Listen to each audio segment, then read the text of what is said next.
இதுல வந்து எங்களோட வளகாப்பு டேட் அனௌன்ஸ்மெண்ட். அப்பா எங்க அப்படின்னு நிறைய பேர் क्वेश्चन கேட்டிருந்தீங்க. பாத்தீங்களா எந்த அளவுக்கு இருக்காருன்னு. ஆனா நாங்க ஏமாந்துட்டோம் அப்படிங்கிறது தெரியுது. வாழ்த்துறதுக்குன்னு ஒரு மனசு வேணும்.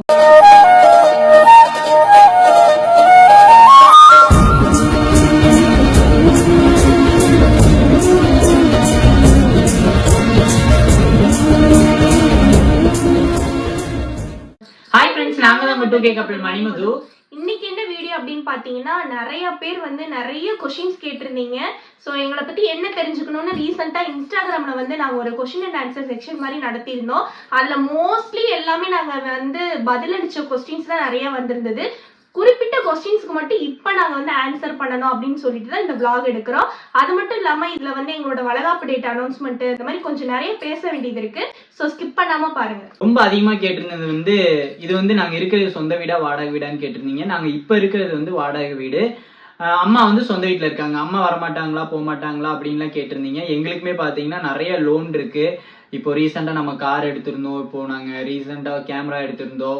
இதெல்லாம் எங்களோட தொழிலுக்கு தேவையானது. கொஞ்சம் லாங்கா அந்த மாதிரி போற மாதிரி இருந்தா பஸ்ல வந்து அந்த டைமுக்கு நாங்க போக முடியாது. அதுக்காக நாங்க கார் வாங்கினோம். கேமரா எதுக்கு வாங்கணும் அப்படின்னு பாத்தீங்கன்னா, கொஞ்சம் கிளாரிட்டியா கொடுக்கணும். இன்ஸ்டாகிராம்ல ரீல் போறதெல்லாம் கொஞ்சம் கிளாரிட்டியா இருக்கணும் அப்படின்னு சொல்லிட்டு கேமரா இப்போ ரீசெண்டா வாங்கியிருந்தோம். இப்போ நிறைய லோன் போயிட்டு இருக்கு. அதுக்காக வந்து அம்மாவுக்கு வந்து எங்களாலேயும் இப்போ ரீசெண்டாக வீடு கட்டியிருந்தாங்க. அதுக்கு வந்து பார்த்தீங்கன்னா அவங்களோட சொந்த இதில் கட்டியிருந்தாங்க. எங்கிட்டையுமே எந்த அமௌண்ட்டும் வாங்கலை. அவங்க ஒர்க்கு போய் அவங்க வந்து அந்த லோன் அவங்களே கட்டி முடிக்கணும் அப்படின்னு ஆசைப்பட்றாங்க. அதனால வந்து அவங்க லோன் கட்டிட்டு இருக்காங்க. அதனால எங்கள் அம்மா வந்து நிறைய வந்து எங்களை வந்து கேர் பண்ணிக்க முடியல, பார்த்துக்க முடியல. அது மட்டும் இல்லாம அவங்க ஒர்க்குக்கு போயிட்டு இருக்காங்க. அதனால வர முடியல. அடுத்து இங்கிருந்து வந்து ஒரு 10 மினிட்ஸ் தான் இவங்க அம்மா வீடும் எங்க அம்மா வீடும் இங்கிருந்து ஒரு 10 மினிட்ஸ் தான். கூப்பிட்டா உடனே வந்துருவாங்க. சோ அதனால எந்த பேசாமலாம் இல்ல, எல்லாருமே ஜாலியா இருக்கும். என்ன அங்கங்க வேலை இப்போதைக்கு வந்து நாங்க அங்க போய் நாங்க அங்க போய் இருக்க முடியாத சிச்சுவேஷன். ஏன்னா வந்து ஒரு ரூம் ஒரு கிச்சன் தான் இருக்கு. மேற்படி நாங்க ரூம் எடுத்ததுக்கு அப்புறம் தான் நாங்க அங்க போக முடியும். அது சரி, அதுக்கும் நாங்க இவ்வளவு லோன் இருக்கும் போது அங்க வந்து நாங்க மேலும் கடன் வாங்க கூடாது அப்படிங்கிறதுக்காக சரி இதெல்லாம் முடியட்டும் அப்படின்னு வெயிட். எங்களோட லோனும் முடியணும், அம்மாவோட லோனும் முடியணும். முடிஞ்சதுக்கு அப்புறம் வந்து நாங்க மேபி அங்க போனாலும் போயிருவோம். அப்படி இல்ல அப்படின்னா வேற ஏதாவது மேற்படி வேற எங்கேயாவது. ஏன்னா எங்களோட எய்ம் வந்து இப்பதான் ஒவ்வொன்னா நாங்க பண்ணிட்டு வந்துட்டு இருக்கோம். சோ அது வந்து சீக்கிரமே சொந்தமா ஒரு ஓன் ஹவுஸ்ல போய் நாங்க இருக்கிறது அப்படிங்கறது வந்து சீக்கிரமா நிறைவேறும்னு நினைக்கிறோம். அப்புறம் வந்து அப்பா எங்க அப்படின்னு நிறைய பேர் கொஸ்டின் கேட்டிருந்தீங்க. மணின்னு அப்பாவை காட்டுங்க அப்பாவை காட்டுங்கன்னு. உங்களுக்கு பின்னாடி பார்த்தாலே தெரியும், போட்டோ கூட இருக்கு. அப்பா வந்து எங்க இருக்காருன்னு பாத்தீங்கன்னா ஊர்ல இருக்காரு, தேனியில இருக்காரு. அது வந்து பாத்தீங்கன்னா சொந்த இடம் இருக்கு எங்களுக்கு ஊர்ல, அப்பாவோட இடம் இருக்கு. அதுல வந்து அப்பா வந்து வேலை பார்த்துக்கிட்டு இருக்காரு. அதனால அங்க இருந்து அப்பா அங்க இருந்து இங்க வந்துட்டாருன்னா வந்து வேலை வந்து ஒழுங்கா செய்ய மாட்டாங்க. இப்ப ரீசெண்டா கூட வந்துட்டு போனாரு. மந்த்லி vlog எடுக்காம மிஸ் பண்ணிட்டோம். மந்த்லி ஒன்ஸ் வருவாரு. வந்துட்டு ஒரு 2 டேஸ்லயே போயிடுவாரு. அங்க போய் இடத்த பாத்துக்கணும், இல்லைன்னா ஒழுங்கா வேலை செய்ய மாட்டாங்க அப்படின்னு சொல்லிட்டு. அதுக்குள்ள 5th மந்த் வளகாப்பு வந்துருச்சா, இப்பதான் நான் அனௌன்ஸ் பண்ணீங்க அப்படின்னு கேட்டிருந்தீங்க. நாங்க அனௌன்ஸ் பண்ணது வந்து பாத்தீங்கன்னா 3rd மந்த்ல தான் அனௌன்ஸ்மெண்டே பண்ணோம்ல. நியர்லி 4th மந்த் ஸ்டார்ட் ஆகுது அந்த அன்னைக்குன்னு தான் நினைக்கிறேன். அப்ப வந்து நாங்க அனௌன்ஸ் பண்ணியிருந்தோம். அப்ப கரெக்டா 1 மந்த்லயே வந்து எனக்கு ஸ்டார்டிங்லயே சாப்பாடு செஞ்சு போட்டாங்க. ஏன்னா இந்த வளர்பிறை நல்ல நாள் அது இதுன்னு பார்த்து தேதி குறிச்சு சாப்பாடு செஞ்சு போட்டாங்க. இந்த சைடு வந்து அம்மா மிச்ச ஊர்ல எப்படின்னு எனக்கு தெரியல. இந்த சைடு வந்து அம்மா வீட்டுல வந்து ஃபர்ஸ்ட் சாப்பாடு செஞ்சு போடுவாங்க. அதுக்கப்புறம் தான் மிச்ச நம்ம ஃபேமிலியில யாரா இருந்தாலுமே செஞ்சு போடுவாங்க. அதனாலதான் வந்து அவங்க சீக்கிரமாவே பண்ணிட்டு போயிட்டாங்க. வளகாப்புமே வந்து அதை பத்தி நாங்க சொல்றோம். ஏன் வீடியோவே பார்த்துருந்தீங்கன்னா நாங்கள் ரொம்ப டிலே பண்ணி தான் சொல்லியிருப்போம். ஏன்னா 4th மந்த் கிட்ட தானே சொல்லியிருந்தோம். 4th மந்த் கிட்ட தான் சொல்லியிருந்தோம். ஏன்னா ஏற்கனவே ஒரு டைம் அப்படி ஆனது மட்டும் இல்ல, எங்க அப்பா அம்மாட்ட இவங்க அம்மாட்ட எல்லார்ட்டையுமே வந்து க்ளோஸ் சர்க்கிள்ல இருந்து எல்லாத்துக்கிட்டையும் அம்மா அப்பா முதல் கொண்டு நாங்க வந்து 3rd மந்த்ல தான் சொன்னோம். 1st மந்த்லயோ ஸ்டார்டிங்லயோ சொல்ல, 2nd மந்த்லயோ சொல்லல.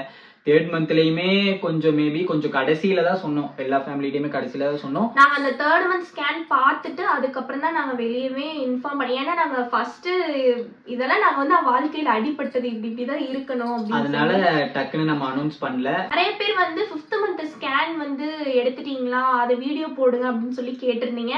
ஆக்சுவலா 3rd மந்த்லயே நாங்க ஒரு ஸ்கேன் எடுத்தோம். அதுல வந்து பேபியோட ஃபேஸ், கை கால் எல்லாமே நாங்க பார்த்தோம். தெரியல, ஓரளவுக்கு கிளியரா தெரிஞ்சுது. இருந்தாலும் வந்து அது நாங்க வீடியோவும் நாங்க எடுத்தோம். இருந்தாலும் மனசு கேட்கல. ஏன்னா நிறைய கமெண்ட்ஸ் வந்து ஃபீல் பண்ற மாதிரி வரும்போது நம்ம இதை போட்டா எச்சா அவங்க ஃபீல் ஆயிடுவாங்க அப்படிங்கிற ஒரு காரணத்துக்காக அந்த விளாக் வந்து நாங்க போடவே இல்லை. நாங்க போடுறதுன்னா போடலாம். ஏன்னா வந்து இப்போ பிரெக்னன்சி வீடியோ போடும்போது நீங்களே எங்க சேனல்ல பாத்திருப்பீங்க. எல்லாமே வியூஸ் அதிகமாக தான் போயிட்டு இருக்கு. நாங்கள் அதை வச்சு இன்னுமே நாங்கள் அப்படி இப்படி ஏதாவது சொல்லி நாங்கள் ஃபுல்லாக ப்ரெக்னென்சி விலாகாக போட முடியும் எங்களால். ஆனால் நாங்கள் வந்து அதை போடலை. ஏன் அப்படின்னு பார்த்தீங்கன்னா, நாங்கள் பட்ட கஷ்டம் வந்து மற்றவங்க யாரும் வீடியோ பார்த்து கஷ்டப்படக்கூடாது. இவங்களுக்கு எங்கள் வீடியோ பார்த்துட்டு மற்றவங்க யாரும் இந்த மாதிரி சொல்கிற மாதிரி இந்த மாதிரிலாம் இருக்கக்கூடாது, மற்றவங்க ஃபீல் பண்ணக்கூடாது அப்படின்ற ஒரே காரணத்துக்காக நாங்கள் அந்த நிறைய விலாக் நாங்கள் வந்து ஹாஸ்பிட்டல் அங்கே போகிறது இங்கே போகிறது அது இதுன்னு எடுத்து எங்களால் அப்லோட் பண்ணியிருக்க முடியும். நாங்கள் அதுக்காக அப்லோட் பண்ணல. ஏன்னா பார்க்குற உங்கள் மனசு வந்து கஷ்டப்படக்கூடாதுன்ற ஒரே காரணத்துக்காக தான் நாங்கள் அப்லோட் பண்ணலை. ஏன்னா நாங்களும் ஒரு டைம் இந்த இது வந்து நாங்கள் பட்டிருக்கோம். போகிற இடத்துல எல்லாம் எங்களே அவமானப்படுத்தி எல்லாம் பேசியிருக்காங்க. அதனால வந்து வளகாப் ஃபங்க்ஷன் கூட எங்களால் ஒவ்வொரு டைம் அட்டன் பண்ண முடியலன்னா அப்படி பார்த்துக்கோங்களேன். மதுவும் நான் கூட்டிகிட்டு போயிருந்தது இல்லை. எனக்கே ஒரு ஃபீலா இருக்கும் அந்த இடத்துல இவ்வளவு நான் வரலனே சொல்லிடுவேன். நான் இவர்ட்ட எனக்கு வந்து அது கஷ்டமா இருக்கும். அந்த நான் இல்லாம இவர் போறக்குமே ரொம்ப சங்கடப்படுவாரு. இருந்தாலும் போலனா அவங்களும் சங்கடப்படுவாங்க. அதனால அதுக்கவே நாங்க போக முடியாத ஒரு சுச்சுவேஷன். அப்ப எல்லாம் எவ்வளவு ஃபீல் பண்ணிருப்போம் அப்படின்னு நீங்களே யோசிச்சு பாருங்க. நாங்க வீடியோ போட்டு அதை பார்த்து நீங்க ஃபீல் பண்ணக்கூடாது அப்படின்னு சொல்லிட்டு தான் நாங்க வீடியோ போடல. நாங்களே நிறைய டைம் நாங்களே பேசிட்டு இருந்திருக்கோம் இந்த வீடியோ போட்டதுக்கு அப்புறம். ஆக்சுவலா ஒரு தடவை நாங்க ஷூட்டும் பண்ணோம். போன மந்த்ல நாங்க ஒரு தடவை ஷூட் பண்ணோம். இருந்தாலும் வந்து அப்புறம் எடிட் பண்ண வேணாம், எதுக்கு போட்டா அவங்களுக்கும் சங்கட்டமா இருக்கும் அப்படின்னு சொல்லிட்டு விட்டுட்டோம். ஆனா நிறைய பேர் வந்து 5th month அனாமலி ஸ்கேனோட வீடியோ போடுங்கன்னு கேக்குறீங்க. எடுத்துட்டோம். அது வந்து நாங்க வந்து சொல்றோம், அதை வந்து காமிக்கல. அது வந்து நம்ம பேபி எல்லாம் பிறந்ததுக்கு அப்புறம் அதெல்லாம் ஒரு தெளிவா என்னென்ன ஏது எல்லாமே எடுத்து வச்சிருக்கோம். அதெல்லாம் நம்ம கடைசியில வந்து அதை அப்லோட் பண்ணலாம். அது வந்து இப்போ வந்து எப்படி ஸ்கேன் இருந்துச்சு அப்படின்னு வந்து மது சொல்லுவா. அவ தான் நல்லா கிளியரா ஒரு நாளைக்கு 10-15 டைம் எடுத்து பார்த்துட்டு இருக்கா. சோ அத வந்து அவ சொன்னா. இன்னும் வந்து நாங்க 5th month ஸ்கேன் எடுக்கல. February 13 தான் எங்களுக்கு வந்து 5th month ஸ்கேனுக்கு. அது வந்து 3rd month scan. 3rd month ஸ்கேனே வந்து எனக்கு 4th month ஸ்டார்டிங்ல தான் எடுத்தாங்க. ஓ, அப்ப அதுதான் அவ்வளவு கிளியரா இருந்ததா? நான் கூட சரி அப்ப அதுக்கு முன்னாடி ஒரு ஸ்கேன் எடுத்தமே அது வந்து கன்ஃபார்மா இல்லையான்றது பாத்தீங்களா எந்த அளவுக்கு இருக்குன்னு. அது வந்து இவர் வந்து 7 வீக்ல எடுத்த ஸ்கேன். இப்ப ரீசன்ட்டா எடுத்து எல்லாம் தெளிவா தெரியுது. 3rd month scan. அப்படியே ரொம்ப வேர்க்குது. ஆனா ஃபேன் போட்டா உங்களுக்கு வந்து வாய்ஸ் வந்து கிளியரா இருக்காது. அதனால சீக்கிரமா முடிச்சிடலாம். அது அப்ப அதுதான் சொல்லிட்டு இருந்தியா? ஆமா. 3rd month ஸ்கேன்ல வந்து ஃபேஸ்ல இருந்து கை கால்லாம் எல்லாமே தெரிஞ்சுது. ஸோ நாங்கள் பார்த்தோம். இப்போ ரீசெண்டாக வந்து தைராய்டு ப்ராப்ளத்துக்கு போயிருந்தப்போ கூட லைவாக கூட எனக்கு டாக்டர் வந்து அந்த ஃபேஸ் ஹெட்டும் அவனோட ஹார்ட் பீட் மட்டும் காமிச்சாங்க. அது வந்து போன விளாக்லயே நம்ம சொல்லியிருப்போம்ல. அவனே வருது மாமா.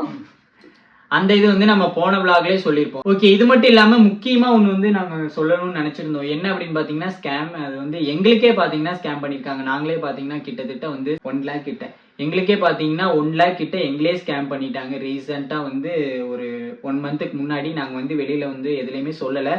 நம்ம vlogல வந்து 1 lakhக்கு வந்து நாங்க 1 year கிட்ட நாங்க வந்து கஷ்டப்பட்டிருக்கோம். 1 lakh வந்து எங்களையே ஏமாத்திட்டாங்க. நாங்க மீடியா ஃபீல்டுலயே இருக்கோம். எங்களையே வந்து ஸ்கேம் பண்ணும்போது அப்போ உங்களை எல்லாம் ஸ்கேம் பண்ண எவ்வளவு நேரம் ஆகும் அப்படின்ட்டு நாங்க வந்து யோசிச்சோம். அதை பத்தி நம்ம வீடியோ இன்ஸ்டாகிராம்ல இல்ல யூடியூப்ல இதை பத்தி நம்ம பேசணும், மத்தவங்க யாரும் இந்த மாதிரி ஏமாந்துடக்கூடாது அப்படின்னு நாங்களே பேசலாம்னு நினைச்சோம். எங்களுக்கு கரெக்டா டைம் கிடைக்கல. இப்போதான் ஞாபகம் வந்துச்சு, சரி ஸ்கேம் பத்தி பேசிடலாம் அப்படின்னு சொன்னா சரி ஸ்கேம் பத்தி பேசலாம் அப்படின்னு சொல்லிட்டு எங்களே பாத்தீங்கன்னா 1 lakh கிட்ட ஏமாத்திட்டாங்க.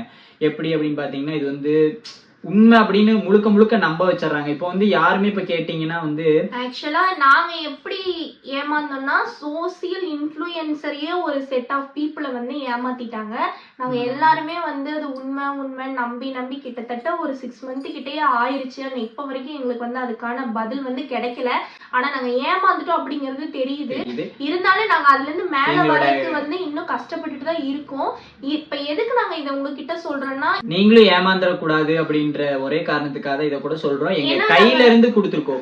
எங்க கையில இருந்து ஒரு டைம் 40,000 ஒரு டைம் கொடுத்துருக்கோம், ஒரு டைம் 70,000 ஒரு டைம் கொடுத்துருக்கோம். அது வந்து கொடுத்து முகம் தெரியாத ஆளுக்கு வந்து நீங்க வந்து எங்களை மாதிரி தான் முகம் தெரியாத ஆளுக்கு வந்து நீங்க வந்து ஆன்லைன்ல மட்டும் அமௌண்ட் கொடுத்துறாங்க. இப்போ நீங்க 500 ரூபா போட்டு 1000 ரூபாய் கிடைக்குது. இப்போ 10,000 ரூபாய் கொடுத்தா 20,000 ரூபாய். இப்போ நீங்களே யோசிச்சு பாருங்க. இப்போ உங்களுக்கு 10,000 ரூபாய் அனுப்புங்க, நான் உங்களுக்கு 20,000 ரூபாய ட்ரேடிங் பண்ணி தரேன் அப்படின்னு நீங்க ஒரு வேலையுமே செய்யல, அவங்கதான் வேலை செய்யறாங்க. அந்த 10,000 வச்சு எப்படி உங்களுக்கு 20,000 ரூபாய் தருவாங்க? உங்களோட வேலையே அதுல இல்ல. காசு கொடுத்தா மட்டும் உங்களுக்கு எப்படி 10 ரூபா கொடுத்தா நான் 20 ரூபா தரேன்னு எங்கேயாவது சொன்னா நம்ப முடியுதா? யாருமே அந்த மாதிரி கிடையாது. ட்ரேடிங்னு சொன்னாலே நீங்க அந்த யார் ட்ரேடிங் ப்ரமோஷன் பண்ணாலுமே நீங்க அதுக்கு வந்து ரெஸ்பான்ஸ் பண்ணாதீங்க. அது வந்து ஃபுல் அண்ட் ஃபுல் ஃபேக் தான். ட்ரேடிங் வந்து அது மட்டும் இல்லாம இப்ப ஐபோன் பர்ச்சேஸ் பண்றதுலயும் வந்து நிறைய ஸ்கேம் நடக்குது. யார்கிட்டயுமே வந்து முன்னாடி அமௌண்ட் போடாதீங்க. இப்போ ஐபோன் 14 15லாம் இப்ப பாத்தீங்கன்னா இப்போ 1.5 lakh 15ல இப்போ 1.5 lakh வந்துச்சு அப்படின்னா அது வந்து உங்களுக்கு வந்து நான் இதுல வந்து 70,000 ரூபாய் 80,000 ரூபாய்க்கு உங்களுக்கு கொடுக்குறேன் அப்படிங்கிற பட்சத்துல நீங்க வந்து அட்வான்ஸ் வந்து 40,000 ரூபாய் போட்டு விடுங்க. உங்களுக்கு வந்ததுக்கு அப்புறம் நீங்க மீதி அமௌண்ட் கொடுத்தா போதும்னு சொல்லுவாங்க. அதெல்லாம் நம்பி நீங்க வந்து அமௌண்ட் அதுல போட்டுறாதீங்க. அது வந்து முழுக்க முழுக்க ஸ்கேம் தான். எங்களோட சஜஷன் என்னன்னா, நீங்க ஒரு பெரிய அமௌண்ட்ல ஒரு மொபைலோ இல்ல ஏதோ ஒன்று வாங்க போறீங்கன்னா நீங்க ஸ்ட்ரெயிட்டா ஷாப்பை விசிட் பண்ணி நீங்க வாங்குங்க. ஐபோன் வாங்குறீங்களா, ஐ பிளானட் போங்க. இல்ல வேற என்ன பொருள் வாங்கினாலும் அந்தந்த ஷாப்புக்கு விசிட் பண்ணி நம்ம கண்ணால பார்த்து வாங்குறதா நமக்கு சேஃப். அது மட்டும் இல்லாம நிறைய ஒர்க் ஃப்ரம் ஹோம் ஜாப் ட்ரஸ்டபிளான பேஜும் இருக்கு. நாங்க இல்லைன்னு சொல்லல, எல்லாருமே நாங்க சொல்லல. ஆனா நம்மளை ஏமாத்துறதுக்கு ட்ரஸ்டபிள் பேஜை விட நிறைய பேஜஸ் வந்து இருக்கு. சோ எல்லார்ட்டையுமே வந்து கொஞ்சம் அவேர்னஸோட இருங்க. இப்போ பாத்தீங்கன்னா இப்போ நீங்க ஒரு பார்ட் டைம் ஜாபே பண்றீங்க அப்படின்னா ஒரு சின்ன அமௌண்ட் ஒரு 50 ரூபா 100 ரூபா அதிகபட்சம் ஒரு 150 ரூபா இந்த மாதிரி போடலாம். எடுத்தோடனே 500 1000 எதுலயுமே ஒரு தடவை நீங்க அமௌண்ட் போடுறீங்களா, திருப்பி உங்களுக்கு அதுக்கான ரெஸ்பான்ஸ் வந்தா மட்டும் நீங்க மறுபடியும் அதுல ஒரு 50 ரூபா போகும்போதே எப்படி இருக்கு, நீங்க வந்து ஒரு 2000 5000 எல்லாம் கொடுக்கும்போது ரொம்ப கஷ்டப்பட்டு 1 வீக்கான சேலரியா இருக்கும். அது ஒருத்தவங்க வந்து உங்ககிட்ட ஃபர்ஸ்ட் ஒரு அமௌண்ட் வாங்கிட்டு திருப்பி மறுபடியும் அமௌண்ட் போடுங்கன்னு கேட்டாலே அது ஃபேக் தான். திருப்பி அவங்களுக்கு எந்த மெசேஜும் பண்ணாதீங்க. ஸோ இனிமேல் வந்து சோசியல் மீடியாவை பொறுத்த வரைக்கும் எல்லாருமே ஒரு அவேர்னஸோட. ட்ரேடிங் மட்டும் முழுக்க முழுக்க ஸ்கேம் தான். ட்ரேடிங்ல நம்பி ஏமாந்துறாதீங்க. ஐபோனும் ஸ்கேம் நடக்குது, நிறைய ஸ்கேம் நடக்குது. எப்படி ஸ்கேம்னே சொல்ல முடியாத அளவுக்கு ஸ்கேம் நடக்குது. ஸோ அதிக அமௌண்ட் போட்டு ஏமாந்துறாதீங்க. சின்ன அமௌண்ட் ஒரு 50 100 இந்த மாதிரி அமௌண்ட்ல இருந்து ஓகே அப்படிங்க படும் பட்சத்துல நீங்க அதுல வந்து பண்ணலாம். ட்ரேடிங் வந்து முழுக்க முழுக்க ஸ்கேம் தான். பார்ட் டைம் ஜாப் இந்த மாதிரி சொல்றேன். ஓகே, நம்மளோட வந்து இப்போ நெக்ஸ்ட் வந்து என்ன சொல்லலாம் அப்படின்னா நம்மளோட அனௌன்ஸ்மெண்ட் பண்ணிடலாம். வளகாப்பு வந்து என்ன டேட்ல எங்களுக்கு வச்சிருக்காங்க அப்படின்னு பாத்தீங்கன்னா மார்ச் 20ல வச்சிருக்காங்க. மார்ச் 20 வந்து என்ன கிழமைன்னு தெரியல. மார்ச் 20 இந்த டைம் வந்து கல்யாணம் வச்சோம்ல அங்க இல்ல, டைம் வந்து வேற மண்டபத்துல வச்சிருக்காங்க. அது முடிச்சதுக்கு அப்புறம் அது வந்து ஒரு 1 வீக் வந்து அவங்க வீட்டுல போய் இருப்பா. அதுக்கப்புறம் பழையபடி இங்க வந்துருவா. ஏன் அப்படின்னு பாத்தீங்கன்னா நமக்கும் இதுதான் ஒர்க்கு, அதனால என் கூட தான் இருக்கணும் அப்படின்னு சொல்லிட்டு அது வந்து 1 வீக்லயே வந்துருவா. அப்போ 1 வீக் அப்புறம் நம்ம ரெகுலர் அதுக்கு முன்னாடி நாங்க முடிஞ்ச அளவுக்கு ஷூட் பண்ணி வச்சிருக்கோம். இல்லன்னா இவர் ரொம்ப கஷ்டப்படுவாரு. ஆமா, அம்மா அங்க இருக்காங்க, வந்து பாத்துக்குவாங்க. இருந்தாலும் வந்து அங்க வந்து சாப்பிடவும் வந்து கூச்சப்படுவாரு. சோ அவர் சாப்பாடு பிரச்சனைக்காகவாது நான் இங்க வந்துருவேன். சொல்ல முடியாது, 1 வீக்குங்கிறதே வெச்சுதான் வந்துருவா. வந்துட்டு அதுக்கப்புறம் நம்ம அதுக்கு முன்னாடியே முடிஞ்ச அளவுக்கு நம்ம vlog ஷூட் பண்ணி வச்சுக்கலாம். நம்ம ரீல்ஸும் ஷூட் பண்ணி வச்சுக்கலாம். அடுத்து 1 வீக் கழிச்சே வாங்குறீங்க. 1 வீக் கழிச்சே வாங்கலாம் சொல்லல. ஓகேங்க, இதான் நம்மளோட நீங்க கேட்டிருந்த அதிக கொஸ்டின் இதுதான். நீங்க மோஸ்ட்லி வந்து என்ன கொஸ்டின் ஹாய் சொல்லுங்க அது இது நிறைய கேட்டிருந்தீங்க. அதெல்லாம் நம்ம vlogலயே நம்ம வந்து நிறைய அதுக்கு வந்து கொஸ்டின் ஆன்சர் பண்ணியிருப்போம். இப்போ வந்து எங்களுக்கு வந்து இதுதான், நீங்க நிறைய கொஸ்டின் சொல்லாதது மட்டும் தானே சொல்லணும் அப்படின்னு சொல்லிட்டு நீங்க கேட்டிருந்த கொஸ்டின்க்குலாம் நாங்க ஆன்சர் பண்ணிட்டோம். அப்புறம் முக்கியமா ஒரு விஷயம் வந்து போன vlogல நான் வந்து இந்த மாதிரி வெயிட் கெயின் ஆயிருக்குன்னு சொல்றாங்க, என்ன பண்றதுன்னு நிறைய பேர் வந்து என் மேல அக்கறைப்பட்டு நிறைய கமெண்ட் பண்ணியிருந்தாங்க. நான் அது எல்லாமே படிச்சேன். ஸோ எல்லாருக்குமே வந்து ரொம்ப தேங்க்ஸ். நீங்க பண்ற கமெண்ட்லாம் நாங்க படிக்காமலாம் இல்ல, எல்லா கமெண்ட்ஸும் நாங்க படிச்சுட்டு தான் இருக்கேன். நான் படிக்காட்டியுமே வந்து நான் எடிட்டிங்ல இருந்தாலும் இவ எல்லா கமெண்ட்ஸையும் படிச்சுட்டு என்கிட்ட சொல்லுவா. நிறைய பேர் டிப்ஸ் கொடுத்துருக்காங்க அப்படின்னு கூட நான் சொல்லியிருந்தா. கடைசியா நாங்க வந்து ஒண்ணு சொல்லணும்னு நினைச்சோம். அது நாங்க 2 பேர் கூட அடிக்கடி பேசிட்டு இருந்திருக்கோம். கூட இருக்கிறவங்க எங்களுக்கு சப்போர்ட் பண்றதை விட எங்க யாரு என்ன ஏதுன்னு எங்க முகத்தை கூட நிறைய பேர் பார்த்தது இல்ல. இவ்வளோ பேர் எங்களுக்கு வந்து பாசிட்டிவ் கமெண்ட்ஸ்.